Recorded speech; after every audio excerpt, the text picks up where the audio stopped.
असुर, जिन्हें ज़्यादातर ईवल समझा जाता है सनातन धर्म में, वैदिक कल्चर में, हिंदू धर्म में इन जनरल, आखिर ये वर्ड है क्या?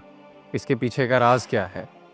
और असुर, राक्षस, दैत्य, दानव, इन सब में कोई सिमिलैरिटी है या फिर कोई डिफरेंस है? और अगर डिफरेंस है तो वो क्या है?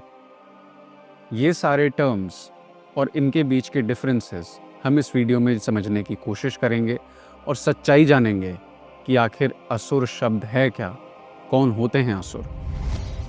सबसे पहले हमें ये समझना पड़ेगा कि असुर शब्द का लिटरल मीनिंग क्या है। इसके मीनिंग भी दो निकलते हैं। पहला, अ और सुर। अ मतलब एंटी, सुर यानी कि डिवाइन बीइंग, गॉड्स, देवता। और दूसरा मीनिंग जो निकलता है वो है असु से, यानी कि एक वाइटल ब्रेथ और डिवाइन फोर्स जो कि कॉस्मिक बैलेंस को अपहोल्ड करती है और पूरे यूनिवर्स को एक बैलेंस में और चेक में रखती है। यहाँ तक कि ऋग्वेद के 5वें और 3रे मंडलों में वरुण और इंद्र को भी और साथ में मित्र को भी एक असुर कहा गया है। काफ़ी जगहों पे मनुष्यों को, नागों को, बाकी एंटिटीज़ को भी असुर कहा गया है।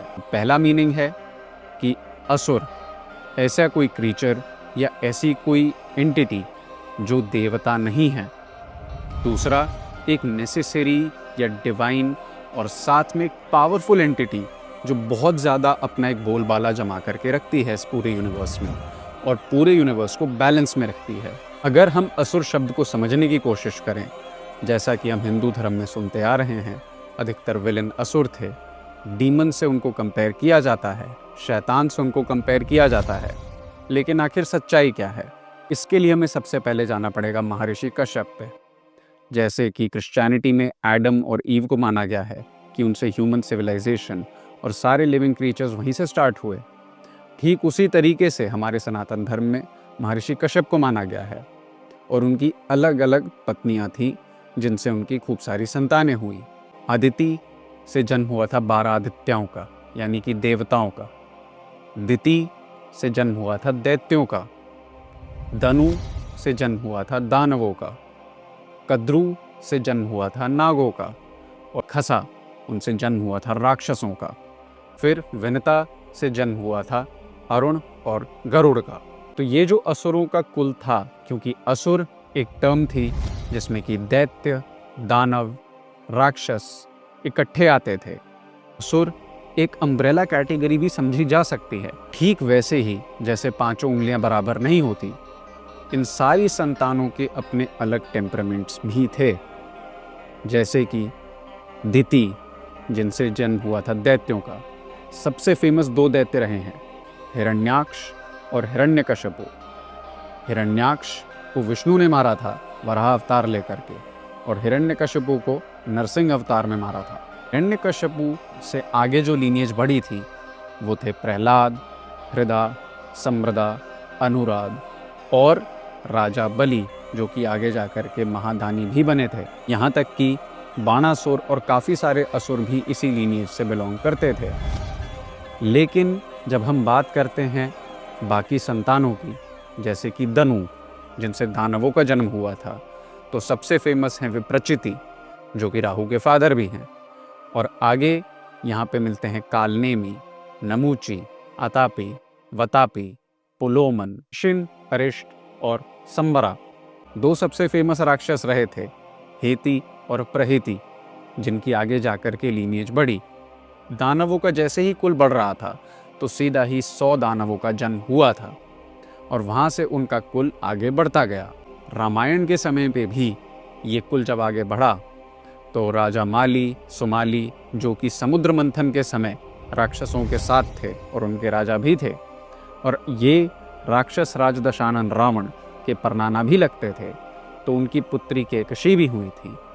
सिंघिका, उनसे जन्म हुआ था राहु का, जो कि राहु की माता थी, और सिंघिका लंका को गार्ड भी किया करती थी जब राक्षस राज दशानन रावण उसके ऊपर राज कर रहे थे। लेकिन फिर भी ये सवाल उठता है कि अगर असुर, राक्षस, दैत्य और दानव अच्छे थे या फिर न्यूट्रल भी थे, तो इन्हें इतने ज़्यादा विलिफाई क्यों करा गया?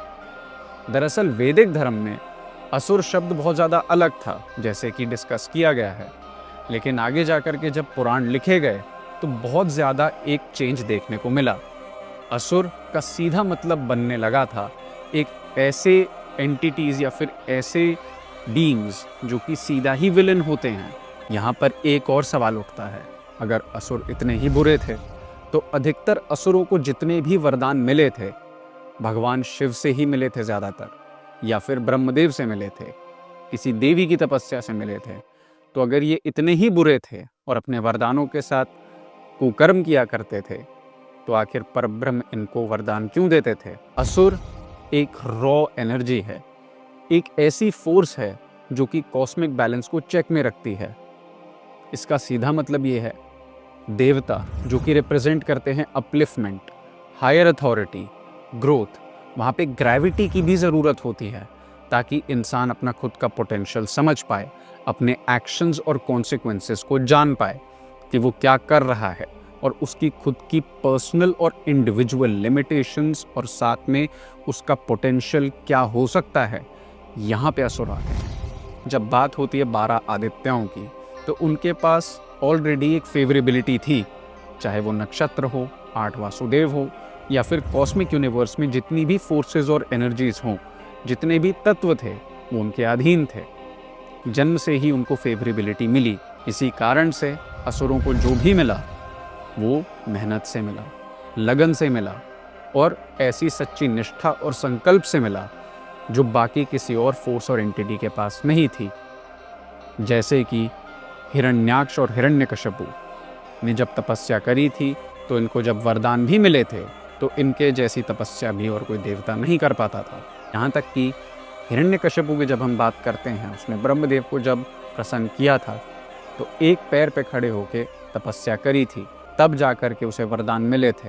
राक्षस राज दशानन रावण भगवान शिव के ऐसे परम भक्त थे कि ना तो आज तक पहले कोई ऐसा हुआ है ना आगे होगा, क्योंकि जब उन्होंने कैलाश पर्वत को, जिसे कोई ट्रैक तक नहीं कर सकता, अपने शीश पे उठाया, अपने सर काटे और उनकी नसों को फाड़ करके रुद्रवीणा बनाया और अपनी एक भुजा को काट करके उसका हैंडल बनाया और फिर शिव तांडव स्तोत्र रचा और उसको बहुत सुंदरता से गाया, जिसके बिना कोई भी शिव आराधना आज की डेट में अधिकतर अधूरी होती है। ऐसी सच्ची निष्ठा और भक्ति केवल राक्षसों और असुरों और दैत्यों और दानवों में ही थी।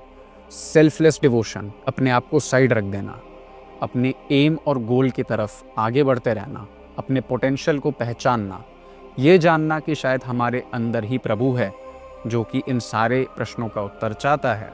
जैसे कि राक्षस मायावी थे, शेप शिफ्टर्स थे और युद्ध लड़ने में अति निपुण होते थे, फियर्स वॉरियर्स थे। शास्त्रों में ऐसा भी कहा गया है कि समुद्री जीव जो कि प्रथम जीव थे इस पूरे सृष्टि में, फर्स्ट एनर्जीज थी जो कि वाटर बॉडी एंटिटीज थी, उनके रक्षण के लिए, उनकी रक्षा के लिए राक्षसों की उत्पत्ति हुई थी। दानव मायावी होते हैं, इल्यूजन, मैजिक, जिसे कि मायाजाल कहा जाता है, उसमें सबसे ज़्यादा निपुण दानव होते हैं। दैत्य बलशाली होते हैं, विशालकायी होते हैं, बहुत ज़्यादा स्ट्रॉन्ग होते हैं फिजिकली युद्ध लड़ने के लिए, और इन सब की अम्ब्रेला कैटेगरी बनती है असुर, और असुरों के कुलगुरु शुक्राचार्य हैं। इसी कारण से असुरों के पास एक फेवरेबिलिटी रहती है, क्योंकि शुक्राचार्य स्वयं भगवान शिव के ही एक पुत्र हैं। He is the favourite child of Shiva, और वो हमेशा उनको गाइड करते रहते हैं, असुरों को और राक्षसों को, ताकि वो और इस संसार में एक बैलेंस रख पाएं। क्योंकि मृत संजीवनी विद्या, the power to resurrect from the dead, केवल शुक्राचार्य के पास ही है। जैसे कि हर मनुष्य के लिए देवता ज़रूरी हैं, वैसे ही असुर भी ज़रूरी हैं। और इसका मुख्य कारण ये है कि सतयुग में चाहे वो ग्रेविटेशनल फोर्स हो, क्योंकि राइट रॉन्ग, अच्छा बुरा, काला सफ़ेद, ये शिव के आगे नहीं चलता।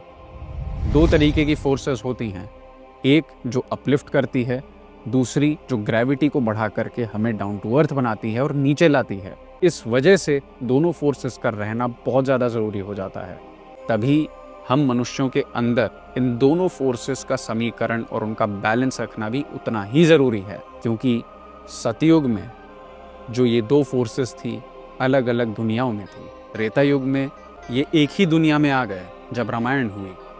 महाभारत में एक ही परिवार में आ गए जैसे कि कौरव और पांडव।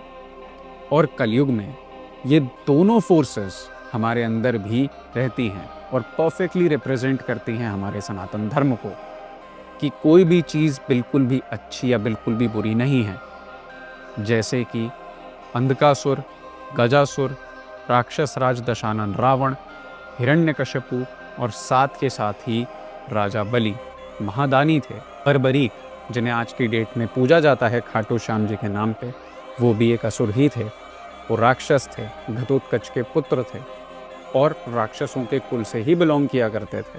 जो हमारा ट्रू पोटेंशियल है, चीज़ों को जानने की एक इंक्विजिटिवनेस है, एक तार्किक शक्ति है, एक रेवोल्यूशन का भाव है, केवल बाहरी जीवन के लिए ही नहीं, अपने अंदर के लिए एक इनर ट्रांसफॉर्मेशन के लिए, उसके लिए असुरों का सम्मान उतना ही ज़रूरी है जितना देवताओं का है। तभी हम एज ह्यूमंस ग्रो कर पाएंगे, क्योंकि कोई कितना ही डिसएग्री क्यों ना करे, हम मानव हैं, हम आदित्य नहीं हैं, हम देवता नहीं हैं, हम पूरी तरीके से असुर भी नहीं हैं। तो इसी कारण से दोनों चीज़ों को बैलेंस करना अति अनिवार्य हो जाता है, बहुत इम्पॉर्टेंट हो जाता है। और जैसे अलग अलग दानव और दैत्य रहे हैं, ज़रूरी नहीं कि ये अपनी अपनी कहानियों में इन्होंने सिर्फ बुरे ही काम किए हों।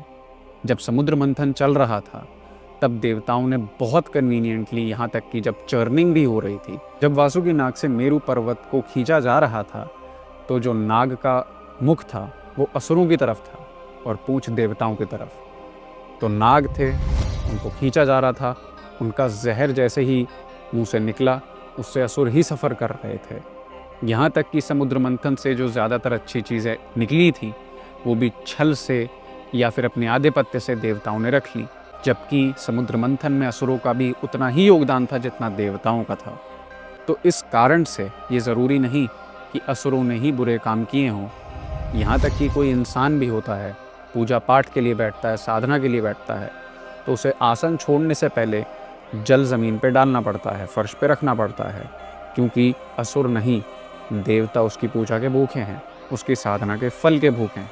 इस कारण से असुरों को समझना, उनको जानना और उन्होंने क्या किया था और क्यों किया था, इसको पहचानना हमारे इनर ट्रांसफॉर्मेशन के लिए, सेल्फ ग्रोथ के लिए, एवोल्यूशन के प्रोसेस के लिए बहुत ज़्यादा ज़रूरी है। जैसा असुरों को अभी तक समझा जा रहा था, बिल्कुल शैतान, डेविल, डीमन के रूप में, हमारे सनातन धर्म में कोई भी चीज़ पूरी तरीके से वाइट या ब्लैक नहीं होती।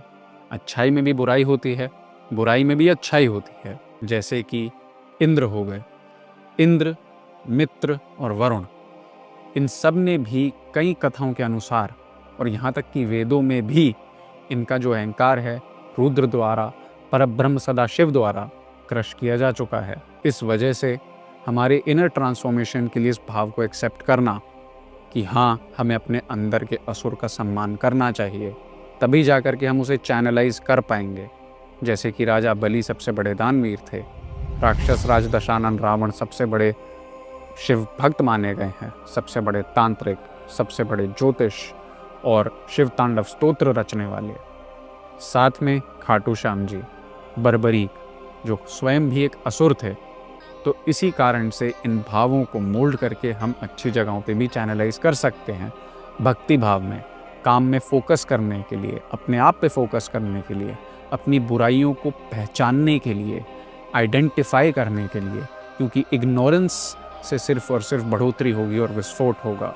क्योंकि ये जो नेगेटिव भाव हैं, इन्हें जितना सप्रेस किया जाएगा उतना वायलेंटली और अग्रेसिवली ये एक्सप्लोड करेंगे। अगर आपको ये इन्फॉर्मेशन अच्छी लगी और आप सनातन धर्म के डीपर एसोटेरिक मीनिंग को जानना चाहते हैं, so please don't forget to follow our channel Asura Astro for more such videos. Har Har Asureshwar Shiv Shambho.